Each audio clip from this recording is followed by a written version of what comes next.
soinin lo MK bung som le pathum na mut muna zorama thil soi chuka ngai to leta MK ril ru ka lo la ti shom zete po ka thar le a mani in thiam lo na ka nei na saviawa zorama tan tak po ka hne na khatiang han soi kha atlom thlak tur zela ka hailo ka tongkam khatte wanga MK omanom pha dona ni chuan ka tivek mai turani tin ril ru ka siama atu ka MK po chuka betange ya ka soi tran ma hawin ka uin lo biak che tumani chon lo chang du me su aron ti a chu thia lo ting hal ngot chon min ti hril hai viawa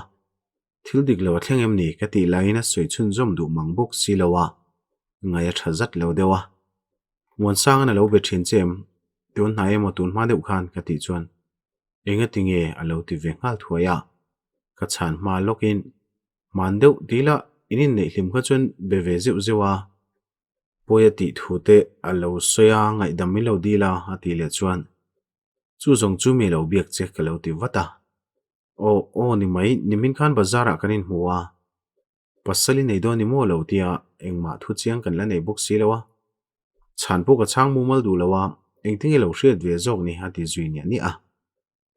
manjana kan thil soi chung chang kha lo soi pui le lok che ka lo tuma ka ti le chuan jang khai tak hian tak tak mu han soila alo ti wata phur mel taka lo tong awang chuan omati nom viawa zora ma hi mi thatak nin ka hria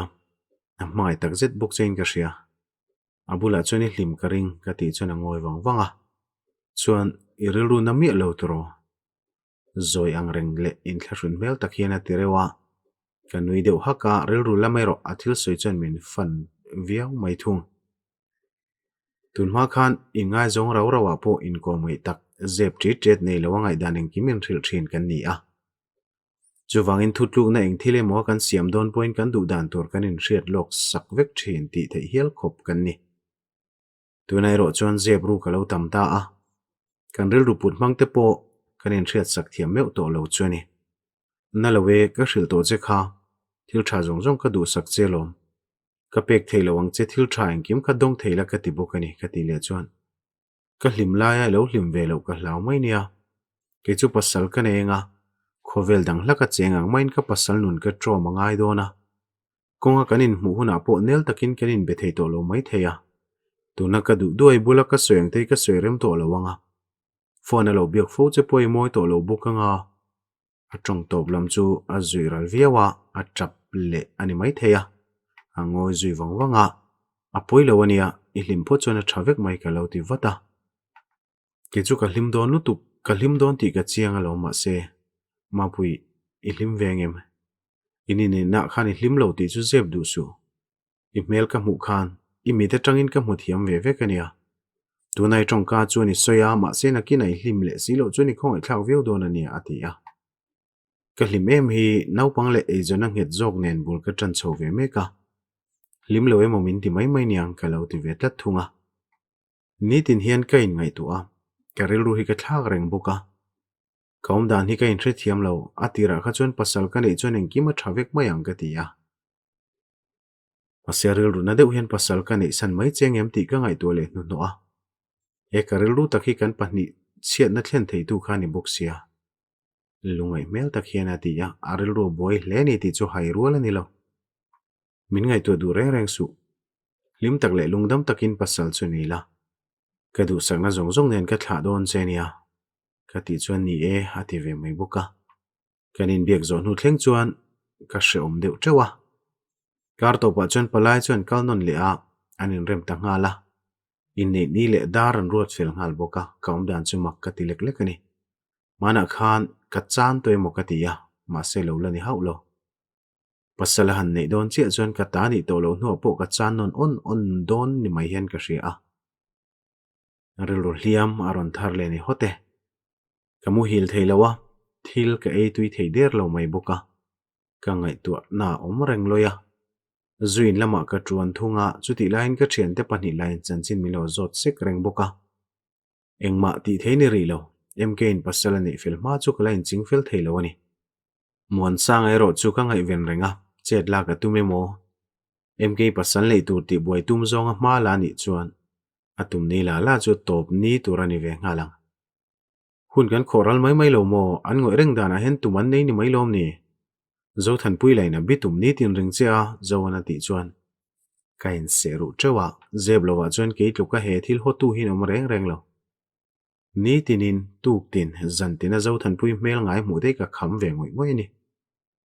ma se then che la eng thil nge thlengang mk ka ngai to lo thei si lo ani luang takin pasal nei fel phot sela ke chu ka in ching fel chawang ka ti chuan zowa ngai dana ni vak lowa mani ngai to sang ve to te u inom dan hi ha thla ke mai ati deuh hluka thil lian tham tak ti sualin anun ka ti shom rei to a limna aton ve don ve le a aril ruti nat le chu ka theitlat lo ani ke chuan ka ngak theilom ka zuno ken lai tlak pop chunga ka ti chuan ka thian pa chu min en rang viawa mapui nupui thendon ti hria sela a hlim zokin karing ati nang nanga chu zong karing lo aril ruti na tamtu mai turani pasal nei po thul pha dai mai theinia pasal le chaw vak lo ti la chiang renga zowana ti le chon lu ka thinga chutianga thlen ka du lo wang chuna lom a pasal le hun ka nga reng zok ni engkima kal sandu mayang ti ka ring hlel reng lo ma sekein ka pek theilo thil tha zong ane thei don lain engtin nge chu tiang thil chu achunga ka thlen tir thei te lulang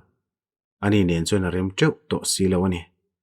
ka phu ve to lo lom nui suk chung hen ka ti a ka thian pa chon min en reng ringota ti vak ngaina a hre to big lo ni e kha me che du om lu tuk rul lu thiang hlim em kha ke mi te nom le trom kai lo lal mon pu hen ka phu ve lo ani khanu la ka soinin thelo mk kha mi dang ta ni to dona ka shareng thinang huna liamanga kumalo upat huna dingai lunglen thril chang point ka theng hil to ngai don lo kumtam liamin an soi khuwa rei lo thlen huna po soinin lo mk kalati fan thawang zo than pui remruat puya muan sang ate thli thlai reng chon ka phar buai ni ta deu bera zo than pui le remruat puya in biak nai ro se thulam hlirani wangin lak tlak te chiam lawa muan sang amol mai churil ruk kap tu ni khami zan nu khan remruat pui nen chon ai mu le thu zowan min thrila zorin anen in thurualin an lo wangai ven du niom takani muan sang apo zu in puin an lo wa hrai rui nge ya eng thuma pe chon thret bel lem hlei lawa kan be se ang he hu ngot chu lo ni don lawa ang riawani rin aina to khir zek mai mk te nei tur po voi khanan biakina an buang ta hiala zorama po ahlimaniang amel monom viawa office ban rol hian a motor hi ka tok le zau thina mk ne nan bazar dun po tum hi lai ka moto a munom tak zong ani lo mk nui mail ti lo chu mk u hroi ki ma chon min vau de renga kabula tak pe chon a soilowa uniki bulani min la lom lo tluang zel chuania skula kanin biak tum kha tu ka atangin mo lo hre ve te che kaniang mk polo vau deuh niom takani hun na liam ve zela biak ina po voi ni an puan na ni ta a ka chet huna nai ve zela thu thare ro kala hriat bel thei mai lo ka thian te pani la chon remruat pu chu phuar hlo ma do pan du et to mai sia kein kala khap dai thei ram chawani trung khat than pui ne na anin biak na chuan in nei po nai to lom kar khat vel ba ngai to lowang ka u chon in nei tu ka kaw na lo thun hal don lom ti remruat pu message sa oma nau te chung chang soin ifam ma sa kha chu ken kol don lowania ka fa ni lo en kol po atum lo ta khani hnut chianga ya ti zuya than puin ka fa pa hruai tum lo tho lo soi boka thinarim tewa nui te po zelek lek zo ko lo mole hruai tumeng ang ma se ka fa pa kher hi chu awan hruai om hlei lo e o ka tinang nanga mun muna kain hum ru tewa ka ngai tu ngun po le thine tirim zo ting mai ni ka thil ngai tu chu zo ka wang chon ka thowa than pui phone chu ka ven non le ngata an soidana mk te nei ti boi tum anang tlat lo in nei zo hunan ngak hlel hle a in nei tu ka poisan dong don bok ni om takani ka thil ngai tu chu ka du lo kher mai hetiang hi chu ni lo sham te se lo thei lo in ka ring hlel lo thei lo ani ka thian te shil ve ngal mai ka tuma kala chiangam chi si lo zelin thu mai mai thian te ti boi fola ka hre ve ting tang to bok si atu zana mon sang te veng lama kain khal pheya a leng chuak tur che nen kanin toka i local don te chon lo soilo ve te che mole lom lo mel taka ti nuwa in chung lama kanin zui luta in duem hati chon ka lo niela ti dun kan ngai tun hmangin kanin po to mang lawa zuin dun chuan kan borok po ti zia deuh mana veranda thlang lama buk thu chuakin kan in duna soitura hrevak lo nia ngoi rau rawa nalami tluang em khati chuan aziari ti zong hin min changa ibialu nen kanin la thaem kan tile te te a anui ve ta suka adang ka nei le dai tolo mati ta ka chuan kan nui ve ta ringota ngai zong ngai la tum viu lo khati chuan anui kar kara tuna panni ka nei tina ma le ma chu hanin nui zata alem zawa koma nuam tran viau mai tlangwal hi lo nuam berani nangpo kham na pin tlangwal phudro no thit kha sakpa ka ti chuan min en wangwanga kanawi nei hi chu azia lo hle mai alo ti zawa enga ngut mo kan phulo wi ti deuh ni nui chunga ka ti chuan a then zui saka pui hi ti mo ve bok sia en kol ha thlak don hian ka hrialo ni do thei nei chu ka fak khop mai che rei takinin nei thei pok lo be sei lem lawa in thlashun mel takhena ti a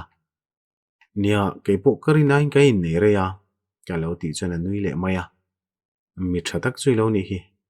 kadara ron tuai thuak pa hina ti ve ngiala ve ne ang lek lek boka ka hria ta wangin ka en chik viau mai bok thil engemaw ve deuh i nei tlat ka ti chuan phok lek lek hian min ena eng thil mo pha deuh dai min en hnuwa ti ya amit meng tlan che deuh ruak chu ka hmu mai hau lo ka sei du bik lo nui sak chung chuan ka ti ve thunga min en chi khop i hriami a thi deuh da ka ti chuan o sam tak hian ka ti ya a mel poin hlei loin ka no chu ka tlak le a makati zero aum dana ka hre thei thung min en ringota eng ti ka tang nge hriata ati he hoa nang zo ka lo ti let ve le thunga ala reilo anin chen fel vek to tura ka lo nga ya i hriat chu ma me mi po ka tum ve mole a zia lo tak takani ner sak chunga ti chona dara ka lo ku a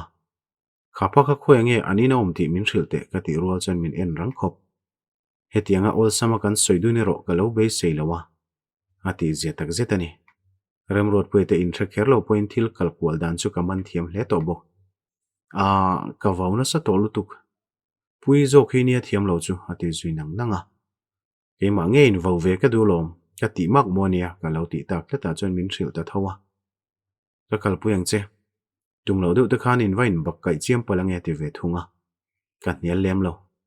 mon sanga omlai engma vati ro ka tum lowa zandanga tan anin chu ka hriat nge yangai thung a bike jok chuan remrot poite in lam chu kan pana khi khian in chunia mase aum ka ring lo tu nang huna chuni na om lowang kan saka in hring lam hoi pa mon sanga na ti lai mek chuan kan pia deuh loka chuan bolero var lo dinga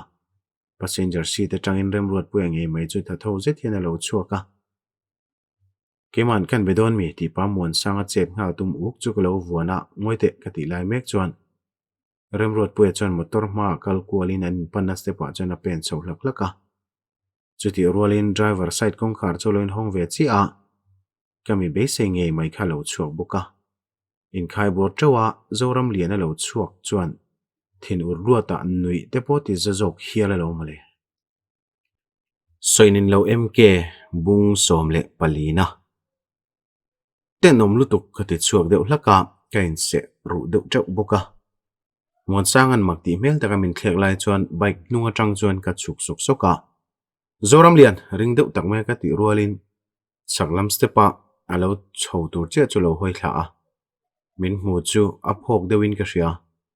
chumin nuwa muan puya te dai chu ti pain han ding rem le te te ya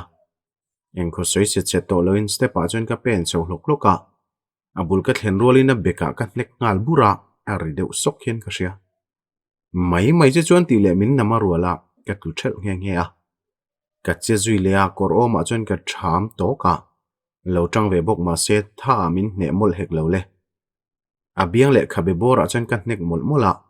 mon sangan milo po son lai chuan voi ni lai chu min nek ve manome kan sak tuk vera tang chuan min lo dak huanga remruat puele patling pakhat an lo tla thla thuai boka mon sanga chelbe na tanga tal fat fat pa in zoram lian a dula chuan na fe mai hian ka tlo zui le a stepa chuan thut nok pa in a puma dom ngoi ngoya ana ve khat bokang ka thei to pa na in ka tlo miawa remruat puete lo thleng thla chuan an lo boi som thuaya a tho chok thei mai lo kela mon sangan min chelbe tleta wangin ka che zui thei ta bik lawa in sum te ti chi lo lutuk ti point step to pa chuan min pot thlador dora chuti lai chuan patling local ve khan mi lo mel tur khai maya tu falu bok nge moi ni a ka in bulmaya ka fapa ku ti hen thak ngam chule ingal kha vok le duem tin kan pia tuiluan korbula thingklon lian veng reng tak chu wa chu ruai maya alo le le chuan min tin de uai mai boka ka hlau thir te lo che soi fa paten omngal ru jok soni tliak tur chu zoram lian alo ding chuk le ka mu rol chuan muan sangan min chelna tang chuan tal chu tumin ka che zuya chu vele ka ma patling ding chuan kamala ron hem ha zot maya indu tak tak ani mo ti le tal ka ruala ka tal chu rolin min votupa chu ka bo thluropa kut phei chu ka thak zui lo a thington ken lai chu chu sakin zoram lian ate buk chu ka pana min lo dan tuma remrot poi lo che ve chu dara ka hlap ngal zot boka min la ron ban shama voi ni lai chu ka vonon le ni zoram lian ka pan le tur chu muan sang le remrot poi chon min lo chel beta thenom tlang wa le pa hon lo chu khom ta ka wangin ka tan chet ve ngai na om to lo kut min thak ron luai luai ya muan sang lo en rol tumpo chon khoi ve lo chau zo kani zoram lian ala chon thilom zia chu lo soi zat zata kanu pui tur ngai zong hluania athik thu wanga hetiang ron che hi niang tin alo soya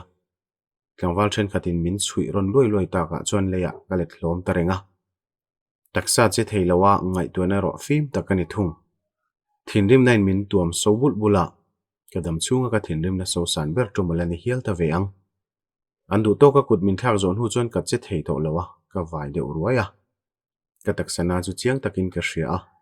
karit luk mai boxin en min din hual tu te mel po chu ka mu chiang hlei thei meu lo ni kima rin sang nen khan kanin lama zon lu teu atu le police kan kodonia puming longwe sak du su khotlang hroi tu te ka phone to a anin boi pu ro se veng dang min in ka hria pakhat chuna lo ti char chara chumi nuwa chuan tu te mo hen min zona muan sang kha om ve taloi mo ka ti mana in chunga min zon lu nuwa mel ka mu le chuan ani po abek vel alo vung de la ka ku te lo tur vel hlak chuni mel inei tu pa chuan tlangwal then ka chu chu tira konga kal zui mai boka in chunga chuan muan sang le ke ti lo mi pa pali panga vel lan uma nutling pakhat le nau pang pani nen min din hual de la ya zuaru nge moni le pakhatina ti chuan anam pon namolom aru ni chiawa hi pakhat chuna lo ti vele a kamut na tangin beng tho tuma ka che chu inei tu pa khan mi lo pui thuaya I che theidana ru chia chu ni haulo mi pangai tak mel I put ve nen engkeron sapatal chiam nge moi ni le a ti zui nang nanga ke ka lo then sak thunga kain hum ru deuh chau boka mon sa chon thilom zelo soi ve a kamak pania in thenom pumhinga faparem ruat puele anu pui ka farnu hin lo che kholo dun dewa kan thinrim kan in zoom zo lo dewa chu wang jok chu ni e tin lo soi ngal thuaya soibel to lo tura khap katum po chu min en na changa shelo chu ti si nga nge arem ruat pu jok khoilowa a unau pa jok khain soi sak chiam mai pa chona lo ti khawa mon sang jok chon min ron mel thuaya ai na hriat lo mel kher mai ke lain ka chang du hau lo mai boka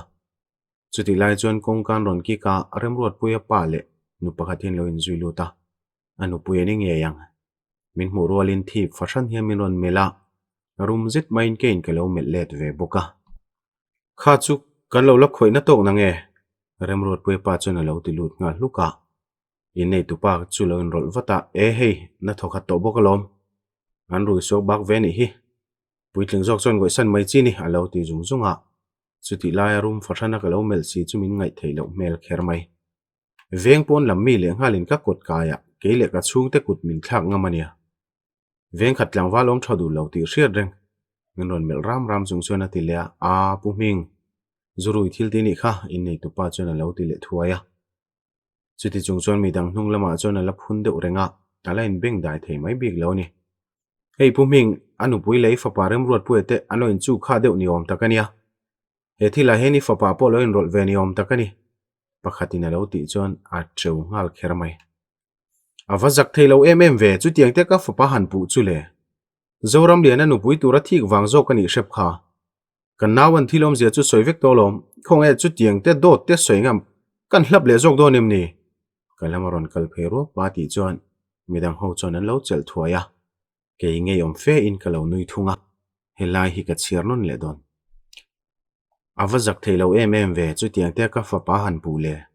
zoram lian anu pui tura thik wang zo ka ni shep kha kan nawan thilom zia chu soivek to lom khonge chu tianga dot te soingama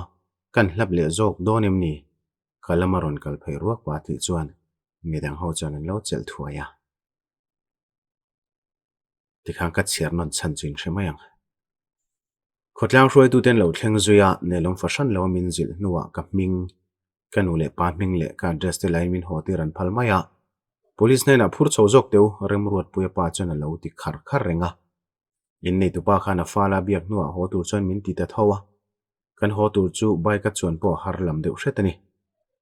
rui chungin mi laka buainai siama I thiam chu ka ti lo midang meta poi thiam chuang lawa ma sei tan na lama ero ka ring thung che muana naw le rem ruat puya in kop thin thu chu veng chung mi te chon kan hre fura lom a chung te khan an pha ve mai mai ni kha rem ruat puya po kha khotlang in kan zil fo ania mi pa ngai chin chon ngai dan to kan thiam vekang ma se anin bul kherai chero iti fu da che lawani le pekine ni ngai chon hetiang huna che ta fu lo ti hre to donia in nei tu pa chon ati char chara ka chang zui talo muana chon lo thor hrel nuwa kan tlan chuaka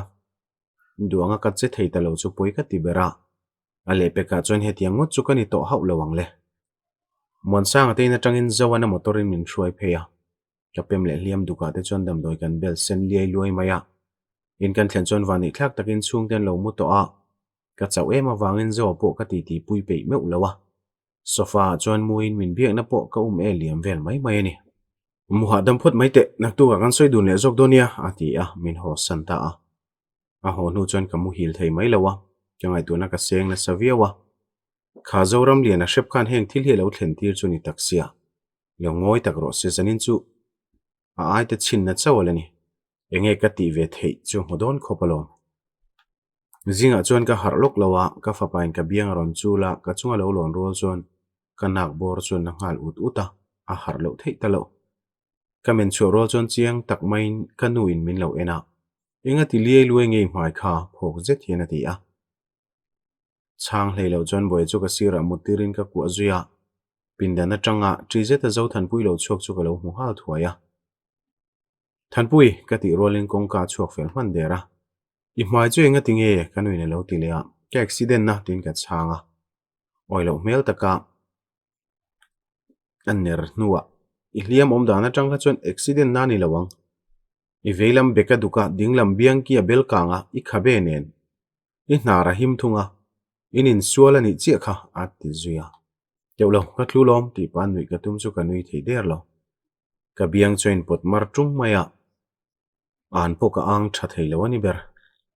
ka pa jing tho chon ngai te bokin min lo zo ta ka chan ma ma in ka nu chon ni zana khovelin abo betani kha halo ti zawa ka pa chon min mel rum le maya patling ini ve to a etiang mai mai khosak ching su tun la ya min tual thi mai mai to le ngala mi huwa thu soi pal ringot po hlawom deuh to sin phim khur veu tur hatin zui mol mola I pa soi kha dik chia phim khur veu ro kanin ngana le kan nei chuni ni kha tun la ya min sual to sia hriam hrei chilek mai du tok la bolo kan zoram poi rap thlak to lu lai emai khatiang khan nung to reng su tin kan nui ne lo tui ni ve boka boya ka chai san dai tak nai nan thil soi ro ka ngai to zui ro rawa engma la chon threwe der mai bok silawa boy pom chunga tho mai ka tum chu karin ain ka lo na pher shep maya ka then chak chak maya apa mangang zetin pakhat la chon lo tia he kanui ne lo ti hluta wang chon ke po ka hoi phok deuh viawa ka chon le khu vela pem thi sung mai chu alo mu lek chuni in irap thak lu tuk e mai lan wan pui kha tle mai thi lo chawani kha aron ti le deuh hloya avun chia chawni hi kein ka lo ti thunga jing thingpui kanin lai mek in patluang alo kala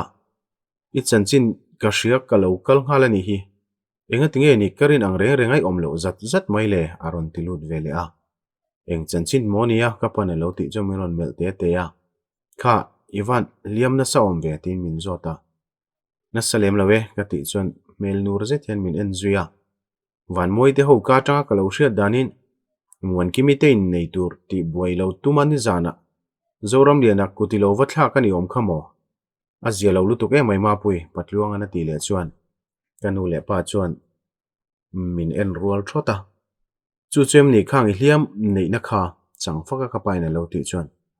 zoram liana min khoina ni lo ti zong hen ka changa soi chiang ro na aya chiang ma lo ti le chuan patluang engtin yen lo soya tin patluang chu ka zot thunga o chu ka soyang chuan lan mon bue thik thu chen zoram leng tur zuinan le na venga khoyen tialom kha apate te pa fa poi lo khoi niom takania kulikon khotlang hroi tu ten an lo no thoen ti ni kha lom lo fe chona ti le mak maka chu tiang chuan eng tia thui tak lo thang manang mo za thak lu tuk e mai ting e mo muan kimi po hi hoi san thei mi lo mai le inu puila ka po in thla hrunom zo zai e mai kan nu chona ti lak laka chu tiang po ni lo kein ka lo ti thum han soi fia deuh te ka pan lo ti rual chuan mk wanga kalpo kani lo zo than pui ngai zong soi sak tu ma kal jok kani kha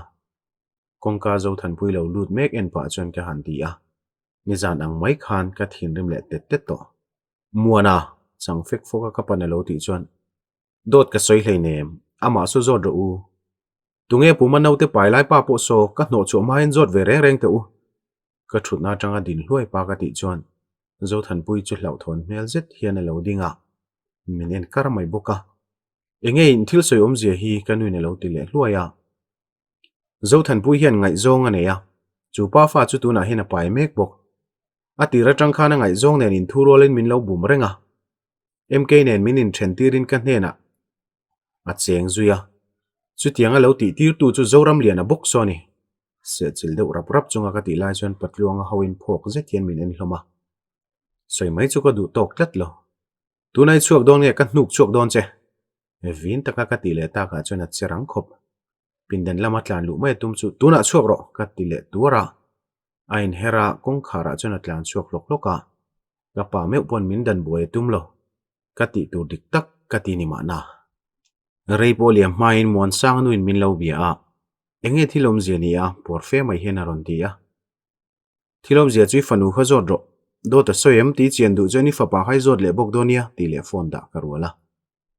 patluanga ho chuan thilom zia chu min zot non le a ka hria danang ang chu ka hrila a zong zong pe chu ka hril du bik lo ka han soi chuan pathum chuan an lungoi lo kher mai anaw pai kha bial pa fa chu lo ni ringamo ka rei le awa han rap thlak zok ve mole kan nu chuan a ti tlok tloka angai zong chu ka mut to mai thei ni man deuh khan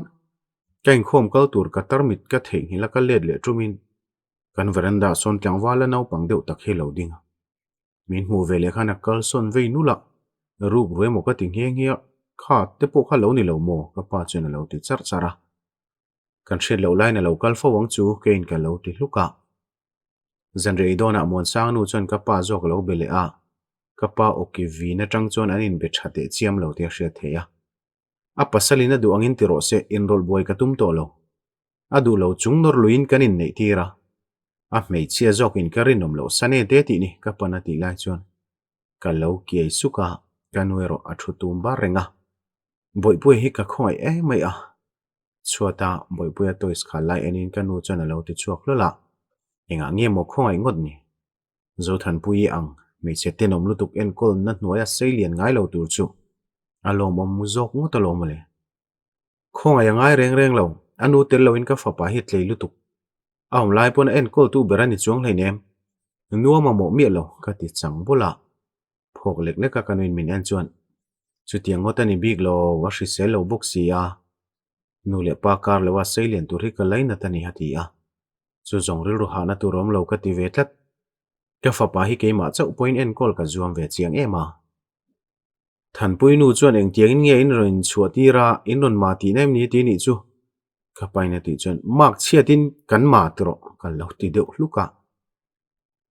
chuna zawale zorinan lo kala zorinan ka som ve lo chu lom lo thu asoi mol mola ka pem le hliamero min ni kar kar renga ale pe ka chuan ka tel ve du to ni ha ti zui zata lungai su ale pe kom hardon hleinem ka lo ti lai chuan kan min lo vin laka mai mai che eng thil mai ti to lawang I fa pa chau hi ngai to ro alo ti vin lara atu zingkara chuan bungron lo lang hala an lo thlen rualin patluang ate in lama ka pheisan ngal daya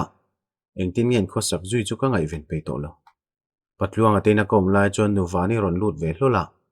muan pui chu I vot duk na sa cher chur ve min mu rual in ating hala kalau nui toy deuh tak chu min thlek zuya veng chak lama poi thang na sa hat khop mai kha zora mala aban roi lo vo pel deuh ni turani ati chuan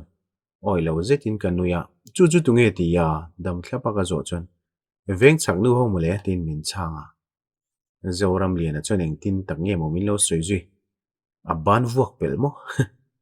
ama ka tanga chuak ani ka ring zok ma na mi puitling ti chi lo e mai ka ti zoram ate phei chu chung ko zom takan nia muan kiminen po anin mein in nei om takan ni zoka nang nu pui fanau nei toinia in du viau maula in nei don ruaya biakina pon puan vek to nu han ti boi tharle te chu a nernang chunga ti le chuan patluangan min lo mel zawa ka mai ma po hetianga soinga mani chona wa kolna soidan tur ka ngai to zuya MK te in nei ti boi tum shim thanin ka thang don ani chiawa hi mole a wani I riat chuala ni chu ni zan boina te chu thil dang dai lo patluangan lo ti chuan soilo turin ka lo mit meya eng thil dang mo phok fe lo ti chuan eng thil ma ka lo ti de hluka menu na boi reng mi hring hi ka ngai theilo muan kimi po a hlau thong kho pang chu kinau khi ka khongai nia I phat san hnuai la ti boi zui boka a soi zo ma chuan ngoi makte ka lo ti deuh thota a ngoi chiang kher mai thil hre chiang lo ni chuan soi ve to su patluangan lo ti ve boka min mel ram chunga kal chuan hu chuan khoe mo chuan ova soile nge don kha numa engin lo ti ya chula chu thil chiang sa reng ani boxia midang ngai dan chu ka ngai poi mo te chiam lowa MK ber hian lo hre ve to nge yanga engang takin nga yang mo LPK bungro phur lo tlan ka mu chon rayom to loin ka hot huaya kan pindana ka lu chu lo rok deuh huaya rilru nom lo veu ma se thok khat cho veng shime chuna chon boy chu pi na chu na hruaya ke main in ka nga ka TV ena thutlenga ka mut der line ka phone lo ria MK ni ti ka hriat chuan lak mai na chang po ka hrelo phone a hril lawa zana mai chana hril ka tuma sin mole phone ka lak rolin in huang a lo ti ngala a o chana lom lo hle ti ka hre theya ka ma ti nom lo kher mai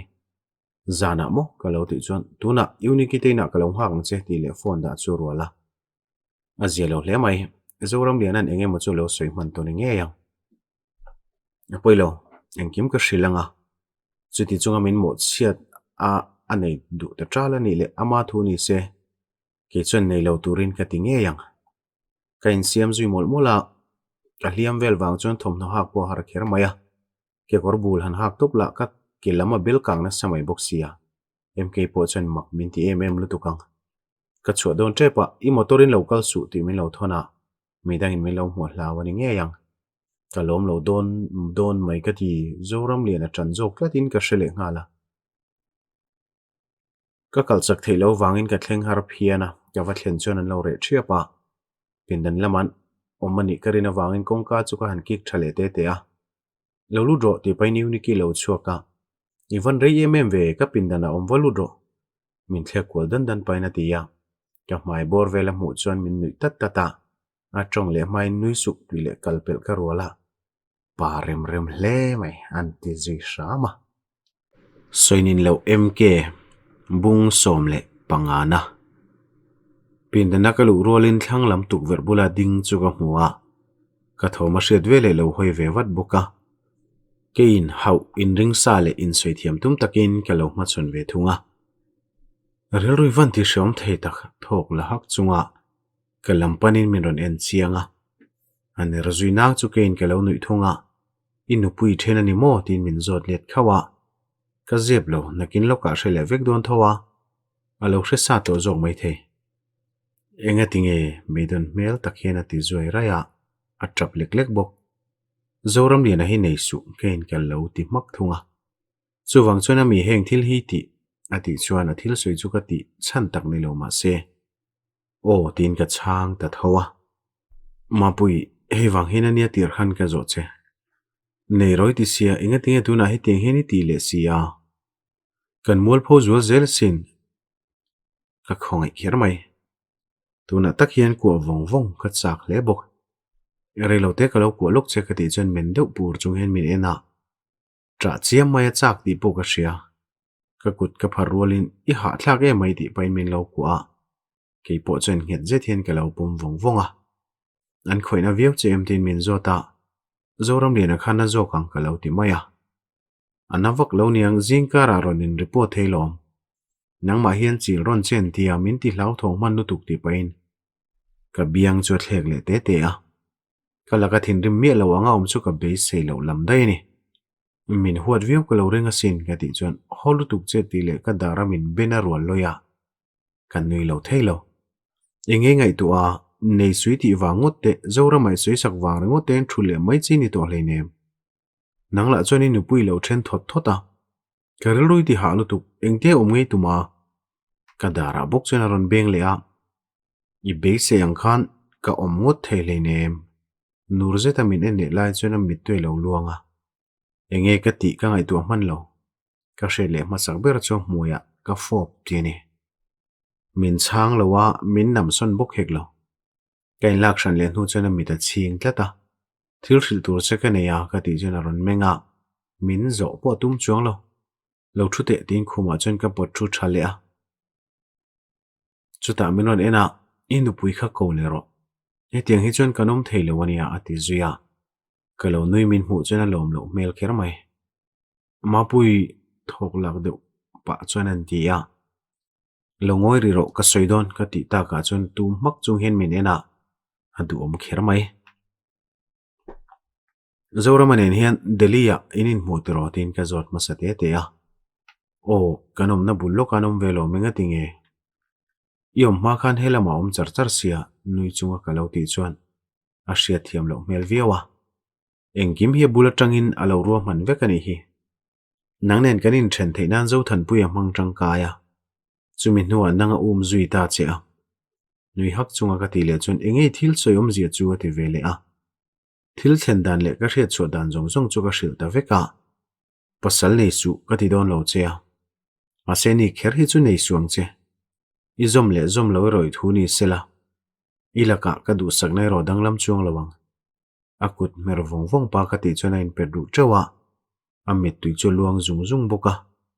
remruat puya zora ma ke zen kha than pui bial pa mo tra chuak ti hriat takhena ti ya o tia ka chan rual chona tap chuak de hoka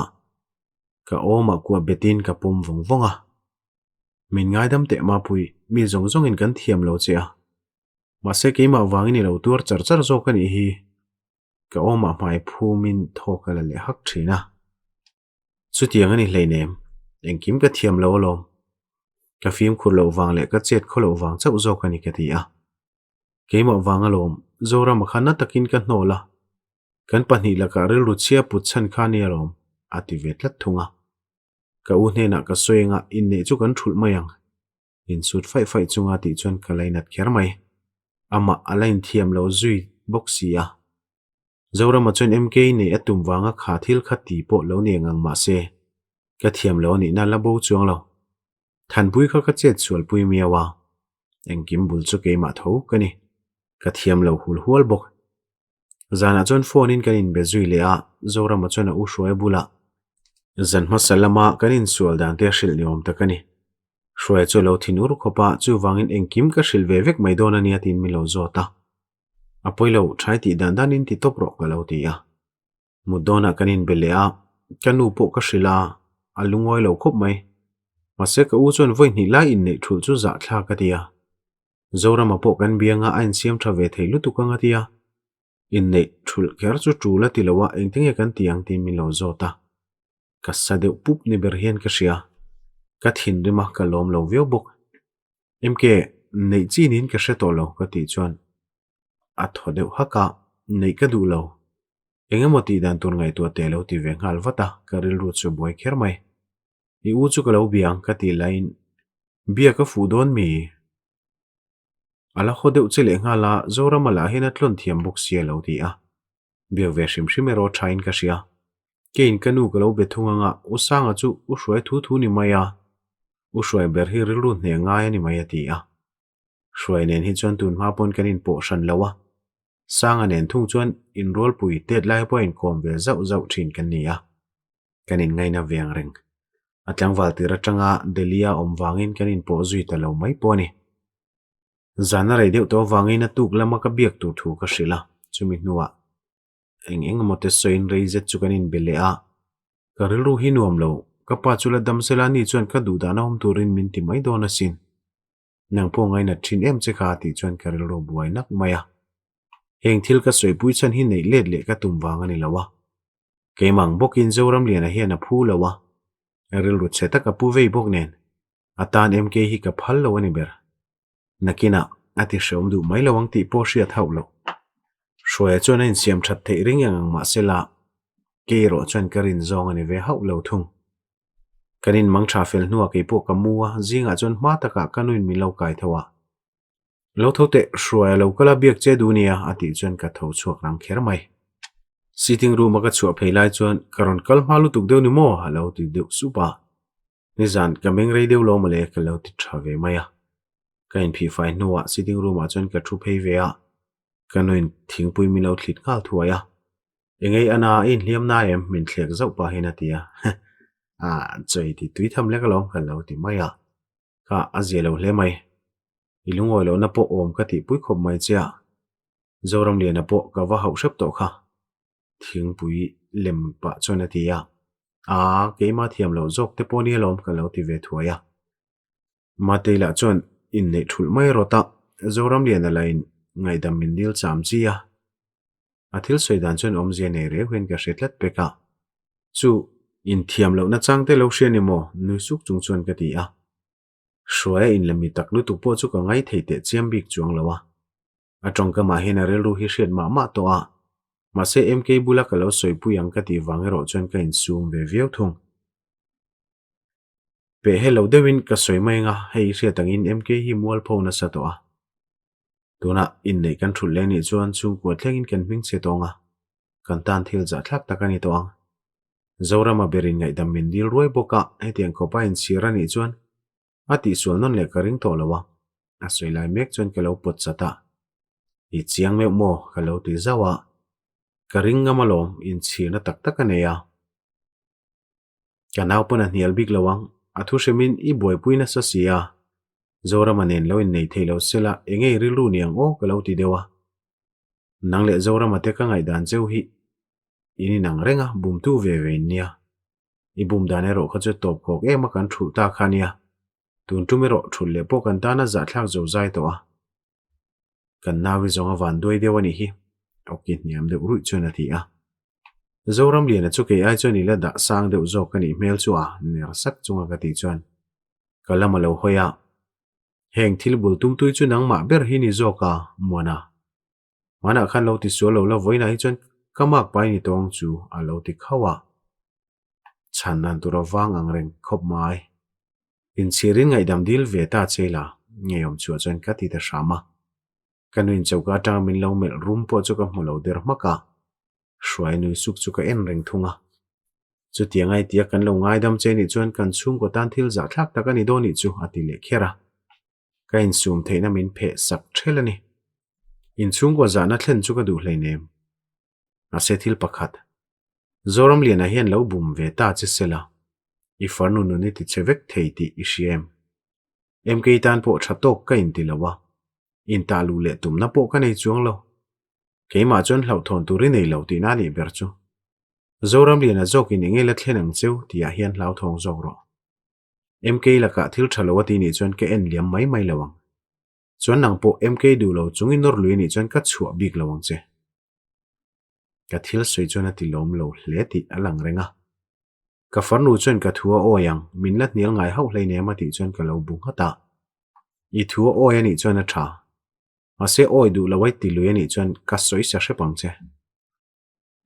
i soi duang chu hria thiam thei vek to boka wa ho to ro ti le tho ka ruala pindana ka lu san nu chon a chuak zui ve mai boka mk ka bia ente i duanga om turin hoi sen na yang che tuma in no lui thi lo la i du dan che nom ro pasal nei du chon a poilo ke chuan kapum thawang ma sei du lo chung chuan tuma in nor lui tir tur ani lo chu tiang an nor tum chen omani chuan min hril donia ti zong ka sei phone chu ka da zui maka huna kal ve zela kanina hruai lo kala tang chuan ni aliam le to a pathiani tu kaning nge in khom tura boinen kanin siam lai mekin ka phone alo ria mk lo ni mapui in nei thul chu kanu nen kan duwa ma se ka u hina du tlat lawa kan mol phone sa don lu tu ka ti thlata voin hi ko sanan pon voi thum na turania engtinge ka ti ta kang mangang zet hin lo ti a hruainen kanin biak dan ngai tu chuan arel ru thla mai khan karing lo reng ani keima wangor ngor point hruai chuan kal tlang pui chu du zok ngei karinga zora male afan luanin nei lo chuan mk chu kan hena lo ki le a hlau ti la hriat renga zoram lian a hi engang fakaun nge molo mu big don chu le I u chu ron te lem lowin ko ran chairman hena pon chun zom lo turin ti top mai ro ka lo ti a ka thuron nei tur la chu a chau thu baro to khermai ka siang chuan a ti ta thawani ang in khom na chuan in nei thu lam reng reng a ri ta lowa in khom ba nai ro hruai mele mo mk mel reng reng ka mu zui lo bok a u mai sa a ton ngei do na ka hria ta wangin ka ma nuam lo viau mai bok boi chu kanu bula ka da a in ka thlen rualin chuak turin ka in siam sok soka uniki ka bia a mk lo wangai ven turin ka tiringota anina va pheite chanchin milo hrile donia ka ti chuan phun nang nang chung hian akal zui ve mai boka ke zawatin lama ka pheya ka thlen phe nu rei vak lo text message ka donga mk chu a u ne nain bak kai dewa a u ina beng ani ang amutlata tuna po aruma ka mek ti message ka mu chuan kalum deuh pap maya kalau kalang ka ti ngala lokal lawang zana kanina lo kal jok doni heta chuan a chi lo aron ti ngal thoya chu ti ni chuan mk ka hruai chho dan lo ngai tu phut mai te ka ti le a rem han ruat zel dan tur po ti dan thiam har khop mai rutop mai te then pa zola chuan lo ti ve chen ringota chui ro ka ngai tu na ne nain per san viau thung mk nei le tum wanga hetiang thil hi ti kani lo ka ti chuak lo la ka then pa chuan a hre thiam le ta o zong lo enin hmangaya ani pon la du che a nang lain chu ti bok in buaina chin fel nan chuan in ru ka thaber ati le mau mai chu tiang ka theilo no pui then hlim chau ka ni hi mk nen langsar taka in zom na kan nei le ni chuan a mai khan kan mol pho zual ngei don a sin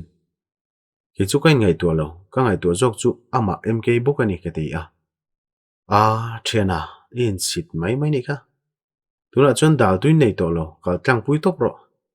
engang ponin sit ma lamo I mei che mangai berania nang ba ka mai tu a mo to big lawang ka thian pa chuna ti le a ke ma ngei po ka mei che mai tan chuan ka in iai chuni taksia midang nei tura ka ngai tu chang lain hreom ka ti ka thi ke mai boxi tondin huna hian tran pui chu ka du nge ya in ru pui som chu thil ti chi nin ka hre boxi lo zan rei khama chuan in khom turin ka kal chuaka biakin lampan talo chuan uniki tein lam ka pan thunga anu le pa in khom kal tu nen kanin tok chi a min belo lau mai le ngal in chung ka lu rualin a local me ka ti deuh sar sara sitting room a thuin kan ngak deuh ren rona reivak lo a chuan lo thleng ve mai boka a mel bui deuh lak ka mu chuan a tap zo hlim ti ka hria ka lainat kher mai chuti chung chuan mi ron mu vele min nui sanga ka reim ti pa chuan on thian deuh khar khara a oloi lek te po chu hai the rual ani lo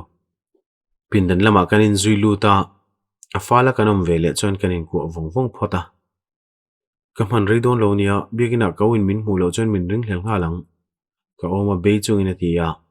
na mai zar tu asam chu hui kiangin ka kutle lamin nget zetin ka ku a kandin hun chuan hanjir ngat sela chuan min zui tura som hun takani ti te chu ka hre ve renga maseng thilemo hian chu tiang soi theilo tur chuan min dang tlat loi sini engtinge kan ti ta ka ka chana be sei takin minena eng chana nge duang le san dan tur wang boxi tlan bo dai mai ka du ka chan ma chuna ti le a lungai su engki ma thale vek maya kan ti ve ngot tak nain ti vak aina ka ria zeng poni lo karel ru te chuan hruai mo zora mai mo chu soi sak hrep mai ture mani tin ka ngai tu zuya chu chuan kongro a su angem po ka hre chuang lo ka thil soi chuan a thlamwan ve nge ni thok la ham chung hen min kuang het sawa tuna chuan I thu ni to thai ti dan a piang in kom mai anga ti a zo thil soi kha karil ro lo lang rau rawa som tai la eng tin tak min changang mo a ke hi ngai to lo top tur thil ka ngai tu ni eng poni se amana du thu te poni ang chu lo kan buaina chin fel dan tur kong dang ka shebik to tlet lo in khom dar non na arik ta ka wang chon man mo deuina kal chuaka ke ni ro unikin ti ti in reideu chu kala leng zuya uniki ponin ruk mai chu tha ti thu lo soya ani turang angani vek to a du lo chung pasali nei ti rai chon mol pho point huamin rutop mai ro chu ti ni lo chon nakina in line chhir zo kang chu tiang chon lo ti te zo kila in ti sek du lo chon in ru mai ro a lo ti ve mol mol boka min tran lo emok ka tia nui suk chunga ka ti chon min mel rum zui ram rama zoram lian a lo chete nom hle lo sela chon tran don teu nang ka thenu ka khoi wang chawin ka tran le shamang che ner sak pa hena ti a chumi kar luan chon bo ruak kan nei zui te lawa mk la in lama tom deuh chota phone kan in biak bak chu cholni zana tang khan kan line hule talo shwaya zina zorama leng zeu zeu thin ti lo chu har sana nei zui lawa an thul tlang ve don ta ni miang ka ti mai kar khat nuwa office kal tura ka in siam mol mol line than puinaw chia thu chumin lo hrila stepat lu suala adula sona deuh ni ngei turani kanuina ti la chon kalo ner soka luk sual pal ti chu ka oi zong ani haulo nawa ti tlani karing het mi a ka fa ni lo ma se ka thina tirim thar le ur mai karin a ngei naw chu lo ti tla a chu po mon sang hne na tanga ka hriat bok ani remrot pu anian chona in zui chun jom lo le ta ngala atur viaw ani ang zuin lama tuan zuya mon sang rel ru po ti ha ve viaw ni turani vuak shep mai hi ka du thin tenom du nu tuk mai remruat pu lai na thla mak mai bok sia cho zo ka tang lo sela chon ka vodona sin mole ati zui ni ani a tlai khat chu office bank ka hon hu loka lo lang ve te hlola a mel cho por phap maya arui mel viaw boka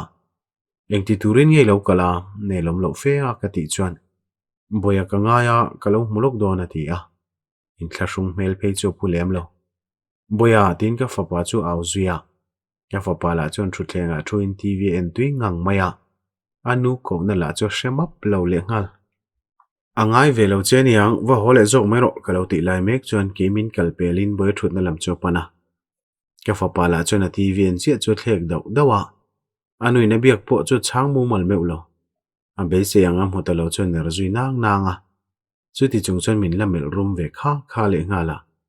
ni danga chon local boy du to su kal lo ti ngata ani nui thung trong le tuma ang zo chu lo khapin hongal wang wang ro zurim nam chung phei ga chon ka fapai nai ve lo tum boy du to su tuna chon nu nei to lowa atan po mithi ni to kal lo ti le maka chumi nuwa ila chak lawang ti pa in so tang hong hong chuina kal chuaka rui chunga kanina lo lut le ngam rengot po chu huai sen ka ti jok khop mai mk ne na tanga ka thudon le masak bere ro chu kar to pa manin hlan ka uina ti a ti ni hruai chona tumlui ngat ngat le ni eng thile mo chu ka ti nge ngai don ani mele ka hnial na salutuk ma pui ama zora mangai po ka hrilvek chung point ka thil soile du dan te enga ma min ngai sak lowa kanu lain ka u thuan hnial ngam bok si lo tra o chau hena ti a eng thil nge ti tura min du idu soilai du danin ka ti donia ka ti taringota angoi vengvenga ani poril ru buai niang eti dan dan ani mai ati le ringota acha na chuka du khop me ulo mk nang ma zo khan sero ke choni du anga piang ka ti sakang che I ule zora mangen sak tur che mo soi sa tur point min ti lak ka ti vekang ka ti chon ma pui aron ti de uloya soi zo mai lo chen angoi le wang wanga ke na tong chu hun ka lo ngai chang reng thung zana ka lo beleng che in ngai tu film de phot ka ngain ka ria na zoi de ta ka ti chuan nia in ngai tu phot ro nang ma chi khai ngai poi mo bukla ka lo ti a soi fiat thiam phak bakin ka thin phu chu rangani eng thile mo hian min mola min ti to deuh treu renga zantira zo lo kal hlawa kerelu boi ruk deuh na ka lo hril chuan angai holam khopa mi zong zong in du ziate chun threvekalom in nei ula atira chuan an soi hat cheunga arele hardon lo chutin in ming chelawang inu pui hlui la kha khong ai tur zong in om bok si lo ko pui nei lo ve nia thil clear thiam chin chuan inin mangai ziale inin zuina sat zian revek zo kang alo ti mi maya asoi hi chu tak nen chuan nang lo dewani ma series lak kangam lo ti nani big lawa mk na du pho chuan ke chu kain pe ni mai e mudon thleng chuan min lo belawa are wangwang mai chuan kauma ti nuam lo riawa kamu hil theilok lo nge a ka phone chu ka tuai let deuh seka amu hil to zo ke moni don ni boya puan leng thlak ka sin thatir mek lai chuan min lo phone ta chi a kala rang kher mai i lo mu hil to em ngai no be je thian ron ti a o chuan min ti ha dam huai mai le ngala ke ma dang lam na siam ne thin nu tu khi chu ka thiam lo nge ma thiam lo po ka shelo heti em a zuna ka wai hi ma thiam lo ni zok ma karing enga nge that chung chuan em te reng ni zanin chu kanu pindan kan sing sa ka boi deuh hleka ilo mu thil dai to karinga ati le chun kalo hak chelom imu ve to em kalo ti le thuaya kamu fel chia avo deuh lu tu nui lek o chu angai nom viau rualin kabula ka kwa phak maya muta sela chu ai chuan anuam le zol tur ti ngai tu na ka pu rualin kan nui deuh haka inga tingi nui ati chuan engma ni lowe pangti lumi nei lo ve sia thala sik don chau bok sia ka ti chuan ka ngai tu fel vek to chu tiang te chu lo ti sam eta engtina ani le ni lo anga chu tiang thua soi chuan kan nui ati za deuh dewa ingei oi lo deuh mi thlasik te chu zual mai te se manin kamu to don chung hleinem nui hak hak chunga ti chuan ke ka lo tum mak thunga pasal le chu atum thluta ti athong dana chiang rengani chu ti chu thlasik po a hu phurom don lo chu kan lo ti deuh ngata niang chu ka ke khan lum tu tur ka mo to viau lom ala nui cheu chuan min run deuh tlata ke main kan nui toi tak maya kalom pui che in thu pi chu ka thiam lo ani ka ola duaina changle ma to lom lo ri chu hai le hau lawang le lalma pui tu chung chang nge ka soi lo ngai le pek to a nui hak chunga ti chuan ka chang mai lawa zan pot lai to mu hil don to ro ok ki pa ngai deuh zo ka ti le chuan lalmon pui aron ti deuh faka ka ngai che a thil soi chu hriat hreum tak chu ni lo ani ke pon ka ngai che lom ka lo ti thuaya hetiang thu kan soidun lo na hi arei ve tho khat to ni I dua piang ka tiang I ti tro kha zoi deuh sa pa ti chuan enga tinge dui nei deuhem ni be se ke nei ti po hrele tong chu ka phur mel ma chu ni nupui ruk turi ma mo chuan min thril donia ama zok chu lai deuhin ka hria a o chu zui ral viau bok sual chu in ka mo po ka hre chi lo ka lo ti sam eta angoi le wangwanga a zak deuh nge mani inga tingai ngui char ka ti le lai tak chuan a tho hal ri ka hria ki chu demo min ru bo tu tur ka moin ka hria zoi te fiang reng tak si hen lo ti a kan nui lo thei lo ani kan nui ringam der lo thung ani la thu tak na sa to mai boksia ru bo tu tura hrethiam lo der takhen kan zot non le ngata nin mel taka lo cheklak ri chu hria tanom kher mai o min ru bo tu tur I vam man lo tak ka pasal le ima min ru bo an nu puetan min nei dai tu tur ka du ati le chen kan nui ri lo thei to lawa kan thil soi lai chu thil serious takania nui pui mai tur thil chu ni lo male ma se kan thlim pui miau sialom tu man min dem su se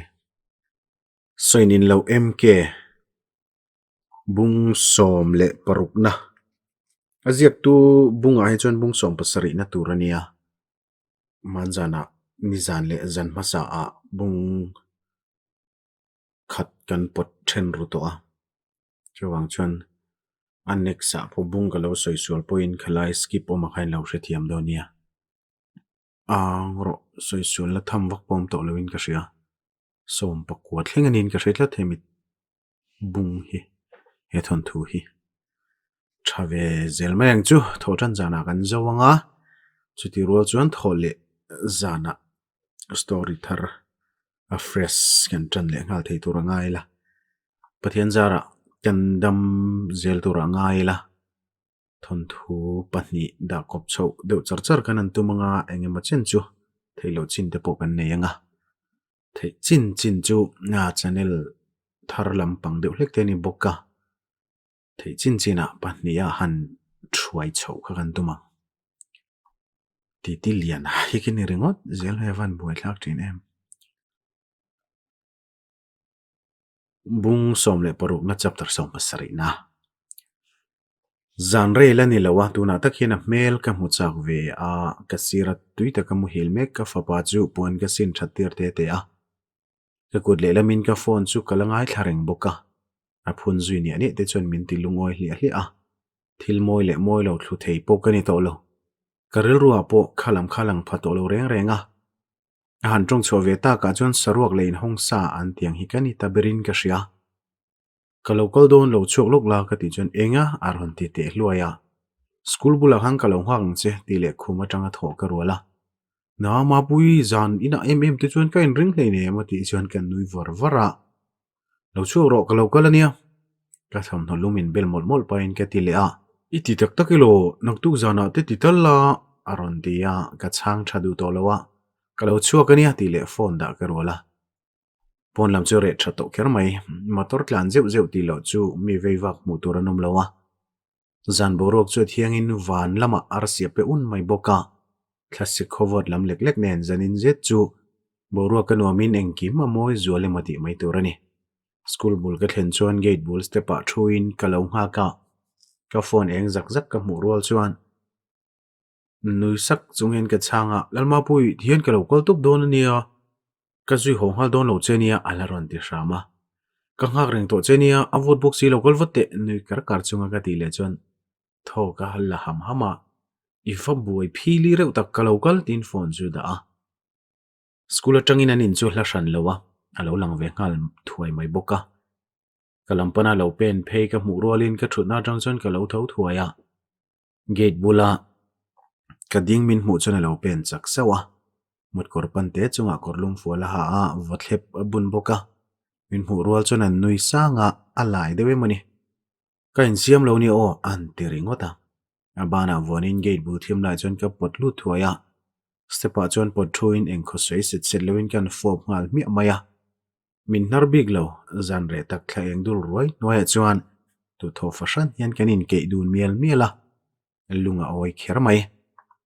arim le akut nem thap te a he moi zet le mit meng te chuan zan boruak moi na chu ati zual ema lung chim taka kanin fo nuwa kutin sui rial kanan thut dun le chuan soi le chuan tur hi om lo kanin ena kan nui le ri thin chuan min mel ral pa hena tia alo thlen tirata alaka tangin mit kala la son lo shima enge chuan ka ti chana meng nur ngala fole mai tuma ka kun nai chu ka mui lo hopin soi photang alo ti ve te tlata adar za soila to mai ka lo ti chon an nui dewa tona hun vela hian ati le rolin khalo fop zui zata abiang ton tona kut pania domin uar fashan hian kan fole kha chin lema om thailo zan khuwa point ka kham don chuang lo le toro avot box se shitlang ang ka ti taringota idu tok to mi min la siai khum zuya yong reng choni mui kha ka ei zo palange ka ti chona nui zakhir mai ye zo dai den fo turi nei to nang nui hak chunga ti pain min nek nai sala kein kelo ku ve vat thunga ivan lum nuam bik ka ban chu oma pomin ka dara luang ngata a mela chona hlim ti lang reng boka enge tinge mo pasal nei tur te ka lo ti phal jok reng le tuna kanom danang rengot po hian mi padang bula hanomin han nek nai na sela ka thik dan tur mol mai chu ka tai ni hi kan ti le rengota kaum dan chu keima le keima po ka in nui za don anau pang chia ema nia ti pa min eni na nuya a mui chu mak takani nula mel tra mui satliani lo mak ne tang main min hip nai ri theinia mole zan khuwa point kan in ning hlei longe keima zokin ho chu karot le tangi nge a atu zana kan ma chop te hran chungin kanin mang tha a akal liam dur chu ken vongwonga ne tiang huni kan tong le thei to point kaloring ngai lawa mu manga tangel po ka mang phan ngam lawani lain atak nge in ka tong le a phu zo turin ti kanei hau silo he khovel mi pa zong awan nei chung chuang ber kani mai long mo ti te pok ngai to rung rumani chu tiang taka thil thashia chu thup reng thei ni hek lo le zing a chen ba zo mu hil ka wa thong hara zanina nu pui ka rudonia molom durin loin ringro kati chuan thopang mel bo thak khopa phokin min ena iti tak takem oi deu reu oi ngam chi si lo hen min zot le ta tak takang chu nui chunga ka ti chuan iti har kar ti reng ani mk chuan adu mayang ka ti reng kha atia zoram lian chu a hoi hai ve khopang tin an nui ji haka lo hoi hai ve mai te se min ti khut lai rei to bokolom anu pui tur ka chu sak poin kai ngai lo ka ta ka la le ta kai ngai ka lo ti ve ngata ni chia hun gan khoral nem tol tuk avan doina khuwa ti sei pe mai zo kolom cho tak te se a hoi hai mel ka mu chang ngo tania a ti zuya thingpui ina kan ti zui luam nuwa nakal turin ka ho sana phei khai zang du hai khop chuna ganin bia kain siam to ama se ka thum no hi uniki ka hon tira a hne na lam le turin nui kar chung he na tia engtin nge lo tia ka ti jan lal mon voi jo van nei lel lol hle mai ti a ti jan kan nui chua kha ka enu la hi mi hi ne so ve thin boxia ka ho huna ka lo bele don chenia ti in kan nin biak na chu kan ti to pa ma bak ko lam ka ngai to lowa rel ro nuam hle ringot ni ka chung te chuan eng tin tak lo ngai viang mo ka thong dot reng mai chunia in ka thlen rualin zo le zorin an lo lang ve le ngala an phur dun viawa kalpui ngai em an ti chuan ngai ka ti lo kanin hlat lo boka veng chung kar le kani ba ka in pui viau thei poni chuang lowa an tong ring tur chu ka khap deuh renga ka pala chanchin bu chiarin kan pia mai a thu ve renga a hun ka ti ma a an lo hriat ve chu ka du rei lo ngai dan veilam an lo nei ve liang ti mula lo om to a eng thil ma min ti sukuk to tur ani lo ti chu kan chang wona ni deuh burani ma dewa boya ka mut puya zantira hen ka phone a khoi du thina wangin kabula ka mut puya muthil nuwa kanu hen a lo lamai thina zanin te kher chu meng rei te shepa mu hil to la dia phone lak sakat tum laina phal tlat lawa api na phone en pui tura thlem ta ka chuna pi te pin dan lamai in zui pheita a message ken chuan alo nual to a ka chang lok silo chu ka ril ru ka thla ke moti in alo mangang man viau nge ni om takani ka ko zia chang rang kher mai min ti hlau man alom engma ka message I chang bok silowa lo ti ngal thuaya boyan ka phone a changklat lo mole ka lokal to mai don mi tin ka zot zuya alam ma deu ka chungten lamu lo ti a in leng in em tin ka zot khera zoram liana leng zan tin ti ka shet wanga zot keni nei mole alo kala biak po ka belo ka ule kanui nen kom halo ti bak deu hlaka lom lo oka ma ni se hriateron om viawa thadeu lo biak tur lom naktu ka hoi hai na samai don si ka ti chuan an nui haka ka betui thei lo lom a mel te ka ten zo vek to la ron ti zuya ani mewin ka ten zong a ti chun nui a ti zaviawani iunen hian tun mai nen hre thaviau ni lo mo ka ti le a ka hre bik lo an kumain ruala apa in min be level khan anin kom man mai the mandeo lo len masak we trumpo khan ka unen chanen betlang nil sa to nin ka hria lo ti a thian an ni chu ka ring deuh reng ani chuti ni lo sela han du sak bik viau chan tu romin ka ring lo dar som pakhat vela ka chuak phea school ko ta lo om top ai chon tin anin lampan chon ka kalta zela anin ka thlen don tre pa man mo taka min to zonga local chu ka hmuwa puana ain khu deu wangin min thre lo nge ni min kalpel mai tum chu bana lo wanin ka pot leta min chuman tum ringot peka ka mela muero chu tho huai mela puwa ka haidon chelom ti pain min pot ngal sot sota anlamulo mi ai vam man mo ve min pot kal dor chu ka pot ding vele a inin thleng wa van chokang rel ru nuam lo ha tia an mo takin kanin lampanin kanin zuya